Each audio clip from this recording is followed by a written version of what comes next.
রাজনীতি করছি, কার জন্য করছি? দেশের জন্য করছি, দেশের মানুষের জন্য করছি। একজন রাজনীতিবিদ হিসাবে যেই গর্বের কথাগুলো বললাম, এর পাশাপাশি বোধহয় আরেকটি বিষয় আছে। বিষয়টি আমরা মাঝে সাঝে আলোচনা করি। আমরা যারা পেছনে রয়ে যাই, তারা আমরা আলোচনা করি। কি সেটি? সেই বিষয়টি? একজন রাজনীতিবিদ যখন মানুষ মাত্রই মৃত্যুবরণ করবে এবং একজন রাজনীতিবিদ যখন মৃত্যুবরণ করেন, মুসলমান যদি হয়ে থাকেন, অবশ্যই জানাজা তার হয় এবং সেই জানাজায় মানুষের উপস্থিতি বলে দেয় যে মানুষটি মারা গিয়েছেন, তিনি তার মানুষের কাছে কতটা জনপ্রিয় ছিলেন। তিনি মানুষ হিসেবে কতটা মানুষের কাছে গ্রহণযোগ্য ছিলেন। এই জানাজার বিষয়টি বলে দেয়। এখানে ডক্টর মোশাররফ সাহেব শহীদ রাষ্ট্রপতি জিয়া রহমানের জানাজার কথা উল্লেখ করেছেন ওনার বক্তব্যে। আমরা সমসাময়িক ইতিহাস ওনার জানাজা থেকে শুরু করে আজ পর্যন্ত যদি দেখি, খুব সম্ভবত পৃথিবীর কোনো রাজনৈতিক নেতার চলে যাবার পরে জানাজার ক্ষেত্রে এইরকম দৃশ্য আমরা দেখিনি। এত জনসমাগম আমরা দেখিনি। এভাবে মানুষকে কাঁদতে আমরা দেখিনি, এত সংখ্যক মানুষকে কাঁদতে। প্রিয় সহকর্মীবৃন্দ,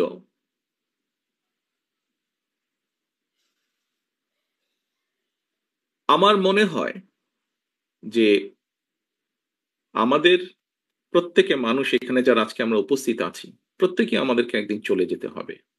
স্বাভাবিকভাবেই মৃত্যুর পরে জানাজা, মুসলমান হলে জানাজা, অন্য ধর্ম হলে সেই ধর্ম অনুযায়ী যেই অনুষ্ঠানটি হয় সেই অনুষ্ঠানটি হবে। কারটি কত বড় হবে সেটি আমরা জানবো না, অর্থাৎ যে মানুষটি মারা যাচ্ছে, কিন্তু যারা বেঁচে থাকবে তারা দেখতে পাবে। সহকর্মীবৃন্দ, শহীদ রাষ্ট্রপতি জিয়া রহমানের কর্মী হিসাবে আমাদের প্রত্যেকের বোধহয় নিজের মনের ভিতরে এইরকম একটা ইচ্ছা থাকা উচিত যে শহীদ রাষ্ট্রপতি জিয়া রহমান যেভাবে নিজেকে মানুষের কাছে গ্রহণযোগ্য করেছিলেন, যেভাবে মানুষের স্নেহ ভালোবাসা পেয়েছিলেন, সেই রকম কিছু একটা আমরা একজন রাজনৈতিক কর্মী হিসেবে, তার দলের রাজনৈতিক কর্মী হিসেবে আমরা আমাদের যার যার অবস্থান থেকে তার সর্বোচ্চটা যাতে আমরা পেতে পারি, এরকম একটি দৃঢ় সংকল্প আমি মনে করি বর্তমান প্রেক্ষাপটে নেওয়া উচিত।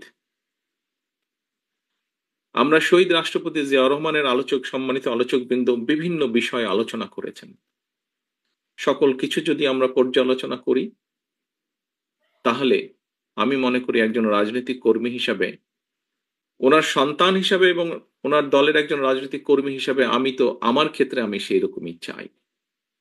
আমার দৃঢ় বিশ্বাস, আমার সামনে উপস্থিত আপনার প্রতিটি মানুষ, আমি যেই কথাগুলো তুলে ধরেছি আপনাদের কাছে, এখন হয়তো একজন মানুষ হিসাবে আপনি কেন চাইবেন না যে আপনি এমন কিছু রেখে যান যা আপনি চলে যাবার পরেও সেটি ক্যারি করবে, অর্থাৎ মানুষের সেই সমর্থন, মানুষের সেই শ্রদ্ধা, মানুষের সেই সম্মান আপনার প্রতি। সহকর্মীবৃন্দ, মেজর হাফিজ সাহেব ওনার বক্তব্যে একটি কথা বলেছেন। উনি দুদিন আগে যখন এলাকায় গিয়েছেন, উনি কিছু মানুষকে দেখেছেন ওনার সামনে, উনি খুব অবাক হয়েছেন। প্রিয় সহকর্মীবৃন্দ, এইরকম মানুষগুলো 5 তারিখের পর থেকে আস্তে আস্তে ভিড় করা শুরু করেছে।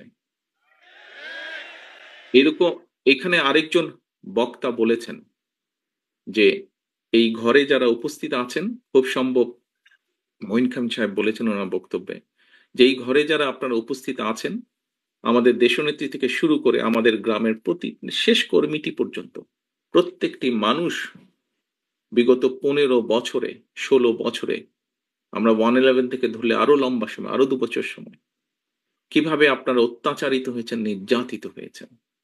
বাংলাদেশের পত্র-পত্রিকাগুলো, যেই পত্র-পত্রিকাগুলো সহজে আমরা বলতাম, কথার ছলে আমরা বলতাম বিএনপির ভালো নিউজ করে না। সেই পত্র-পত্রিকাগুলো লিখেছে তারা যে কিভাবে আমাদের নেতাকর্মীরা হাতকড়া পরা অবস্থায় জেলের ভিতরে মারা গিয়েছে।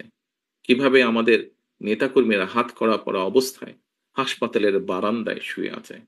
প্রিয় সহকর্মীবৃন্দ, এই ঘটনাগুলো, এই দৃশ্যগুলো নিশ্চয়ই আপনারা ভুলে যাননি। আপনারা যদি ভুলে না গিয়ে থাকেন, প্রিয় সহকর্মীবৃন্দ, তাহলে আপনাদের প্রত্যেকের মনে আজকে একটি প্রশ্ন বা জিজ্ঞাসা আসা উচিত যে কেন আমরা ওই যে হাফিজ সাহেবের যাদেরকে দেখেছেন, কেন এই মানুষগুলোকে আমরা আমাদের আশেপাশে ভিড় করতে দেব?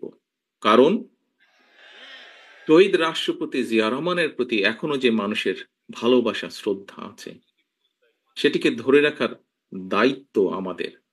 উনার যেই পরিকল্পনা, যেই আশা, যেই আকাঙ্ক্ষা নিয়ে আমরা আলোচনা করেছি, উনার যেই সফলতাগুলো নিয়ে আমরা আলোচনা করেছি, যা দেশ এবং দেশের মানুষকে উপকৃত করেছে, সেগুলোকে যদি আমাদের কন্টিনিউ করতে হয়, তাহলে অবশ্যই আমাদেরকে যেমন সতর্ক হতে হবে, আমাদের প্রত্যেকটি নেতাকর্মীদেরকে যেরকম সতর্ক হতে হবে, সচেতন হতে হবে, একসাথে একইভাবে যেটি মহাসচিব সাহেব ওনার বক্তব্যে বলেছেন যে মানুষের পাশে গিয়ে দাঁড়াতে হবে।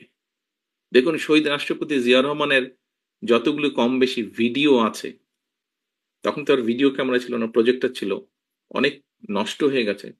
বিশেষ করে আমরা যেটা জানি, বিগত সরকারের সময় অনেক এরকম ডকুমেন্ট যেগুলা সরকারি জিম্মায় ছিল নষ্ট করে ফেলা হয়েছে। তারপরেও যতটুকু আমরা দেখি এখন, দেখবেন প্রত্যেকটি ভিডিওতে, মানে ১০০ টি যদি থাকে, তার মধ্যে শতকরা ৮০ টি ভিডিও, ৭০ থেকে ৮০ টি ভিডিওতে দেখবেন উনি কিন্তু গণমানুষের কাছে হয় গ্রামের মেঠো পথ দিয়ে হেঁটে যাচ্ছেন, অথবা খাল কাটছেন, অথবা গ্রামের কোনো একটি গৃহস্থের সাথে, কৃষকের সাথে কথা বলছেন।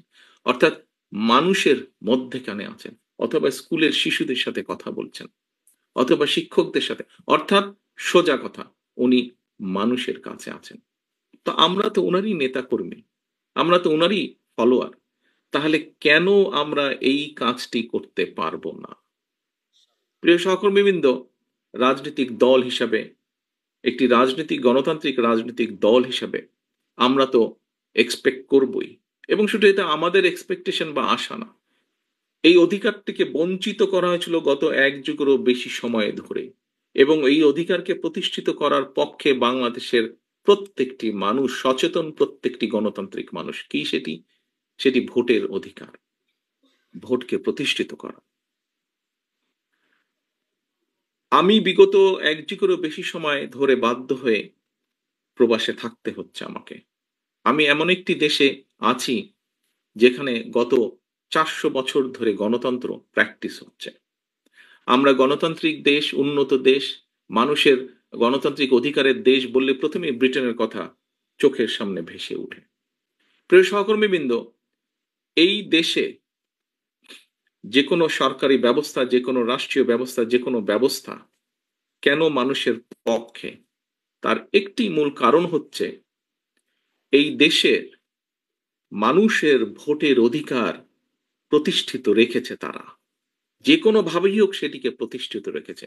অর্থাৎ মানুষকে কথা বলতে দিতে হবে, মানুষকে তার ভোট দিতে হবে। এর বাইরে কোনো কথা নাই। এবং তার জন্য একটি জবাবদিহিতা তৈরি হয়েছে, আস্তে, আস্তে জবাবদিহিতা তৈরি হয়েছে। সেই জবাবদিহিতা প্রত্যেকটি ক্ষেত্রে, রাষ্ট্র এবং সরকারের প্রতিটি ক্ষেত্রে এই জবাবদিহিতা তৈরি করতে পেরেছে তারা, এবং সেজন্যই এখানে মানুষ নিরাপদ থাকে। এখানে মানুষ রাষ্ট্রকে, সরকারকে ভয় পায় না, বরং সরকার মানুষকে ভয় পায়। এবং সেই জন্য সরকার প্রতিনিয়ত সচেতন থাকে কিভাবে দেশের মানুষকে ভালো রাখা সম্ভব হয়। কাজেই আমরা মনে করি, আমি দৃঢ়ভাবে বিশ্বাস করি, যে কোনো মূল্যে গতকাল জিয়াউর রহমান ফাউন্ডেশনের অনুষ্ঠানে একজন আহ, একজন তরুণের প্রশ্নের জবাবে আমি একটি উত্তর দিয়েছিলাম। প্রশ্নটি করেছিল আরেকজনকে, বাট উনি বলার পরে আমি অ্যাড করেছিলাম আমার মনের কথাটি। সেটি হচ্ছে, বাংলাদেশে আমরা অনেকগুলো রাজনৈতিক দল আছি। বিভিন্ন রাজনৈতিক দলের বিভিন্ন মতবাদ আছে, বিভিন্ন আদর্শ আছে। থাকতে পারে, থাকাটাই স্বাভাবিক, থাকাটাও উচিত। তবে একটি ব্যাপারে আমাদের সকলকে একটা জায়গায় মনে হয় আসা উচিত।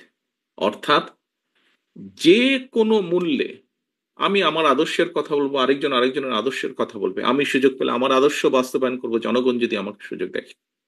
অন্য কেউ সুযোগ পেলে তাকে যদি জনগণ সুযোগ দেয়, সে তার আদর্শ বাস্তবায়ন করবে, যা তার জনগণের সামনে উপস্থাপন করবে। বাট একটি ক্ষেত্রে যে কোনো মূল্যে এক জায়গায় আমাদেরকে থাকতে হবে। সেটি হচ্ছে নির্দিষ্ট সময় পরে পরে দেশের নিয়ম, আইন, কানুনের সংবিধান যে সময়টি বেঁধে দিবে, সেই সময়ে পরে পরে অবশ্যই রাষ্ট্রের বা সরকারের প্রতিটি পর্যায়ে যেখানে নির্ধারিত হবে সেখানে ভোট হতে হবে। সেটি জাতীয় সংসদ হোক, সেটি পৌরসভা হোক, ইউনিয়ন পরিষদ হোক, যেটিই হোক না কেন। অর্থাৎ জবাবদিহিতা, ভোটই একমাত্র, ভোটের অধিকার একমাত্র জবাবদিহিতা তৈরি করতে পারে। জবাবদিহিতা যদি রাষ্ট্রে, সমাজে, সকল জায়গায় যদি আমরা জবাবদিহিতা